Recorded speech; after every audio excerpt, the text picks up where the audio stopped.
Good morning, everyone. I'm going to introduce to you about the personal life, education, achievements, and awards and contributions to the literature of CECILIO APOSTOL. CECILIO APOSTOL was born on November 22, 1877 in Santa Cruz, Manila, and died on September 8, 1938 at the age of 60 in Caloocan, Rizal. He has a pen name Catolo or Isagani during the Revolution. His occupation was poet, historian, revolutionary, translator, and editor. During his spare time, he dedicated also himself to poetry, painting, and linguistics, and also learned several foreign language. His father name was Jose Pablo Apostol, and his mother is Marcelena de los Reyes Apostol. He was married to Margareta San Jose, and has six children. His nationality is Filipino. In his education, Cecilio Apostol is a patriot by sentiment, a lawyer by profession, and a man of letters by avocation. Cecilio Apostol was a colossus in Spanish-Filipino poetry. He was recognized not only in the Philippines but also throughout the Hispanic world as the greatest Filipino epic poet writing in Spanish. According to Claro M. Recto, Apostol was the greatest writer for both prose and poetry. He began writing poems as early as when he was in third grade. In school programs, he used to declaim verses that he himself wrote. Aside from poetry, he loved art. At home and in school, he used to paint landscapes, flowers, birds, and people.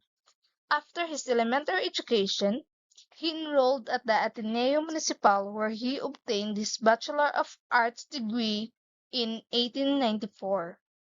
He later took up law at the University of Santo Tomas. However, he joined revolution in 1896 before finishing his law and other stuff. After the revolution, he finished his studies and later on he passed the bar exams and was appointed as assistant fiscal of Manila in 1908. So here's his contributions to the Philippine literature and his works. During the early years of American occupation, he worked as a journalist for the revolutionary newspapers Independence or La Independencia, and used either Catolo or Isagani as pen names during the revolution, and he continued to write even after the revolution, working in various newspapers like the Brotherhood or La Fraternidad, the Union or La Patria, Renaissance or El Renacimiento, and Democracy or La Democracia. El Terror de los Mares Indicos is his first published poem in El Comercio, and a result is his poetical masterpiece that is still unsurpassed in epic sweep and patriotic fire. Pentelicas is a compiled poems of Apostol by Professor Jaime C. de Vera.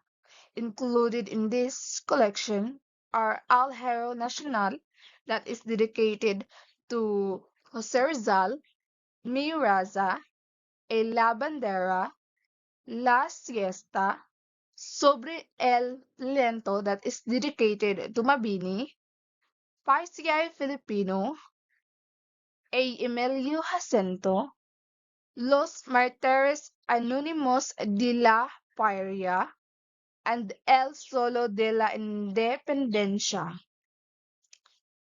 Mi Raza is Apostol's patriotic poem that won as first prize in the National Literary Contest sponsored by Club International in 1902. His poems were one used to teach the Spanish language under the Republic Act 1881. So this is one of the famous poem of Cecilio Apostol. My audiobook To the Yankee by Cecilio Apostol. As long as greed tears a gash in foreign hands, poets avengers of the universal conscience, can you be silent, droning the honorable voice of protest? Never, when might, joined with treason and injustice, to crush the laws and rights, the sacred rights of a race.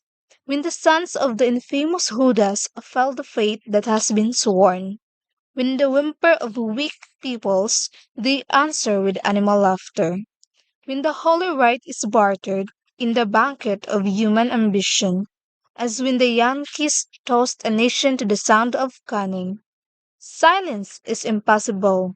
The oppressed nation shall protest indignantly, and bury the dagger of vengeance in the enemy's breast.